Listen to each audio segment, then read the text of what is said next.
আসলে আমাদের মূল কাজ তো অভিনয় করা, সো আমরা অভিনয় নিয়ে আসলে সবাই আছি। যেটা হয়ে গেছে তো এটা আসলে একটা দুঃখজনক ব্যাপারই, এবং খুব সম্ভবত এটা আমাদের জন্য একটা বড় পাওয়া যে সে জামিনও পেয়েছে। সো এই পর্যন্তই, তার প্রতি আমার শুভকামনা রইল। এবং আমার মনে হয় যে যে ঘটনাটা হুট করে ঘটে গেছে এটা নিয়ে অলরেডি সব জায়গায় লেখালেখি হচ্ছে পজিটিভলি, সো এটাই বলার আছে।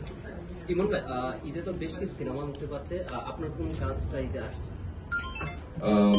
স্পেসিফিকলি তো মানে নাটক তো আসে প্রচুর ঈদে মানুষের, কিন্তু ফিল্ম তো প্রতি ঈদে আসা ডিফিকাল্ট। আমার বেশ কয়েকটা মুভি অলরেডি মানে রেডি হয়ে আছে, হোপফুলি ঈদের পরে আমরা রিলিজ দিব, কারণ ঈদের মধ্যে হল না পাওয়া গেলে সেই ছবি রিলিজ দিয়ে লাভ নেই। আশা করছি ঈদের পর রিলিজ দেবো। ঈদের শাকিব খানের তাণ্ডব ট্রেলার কি দেখা হয়েছে?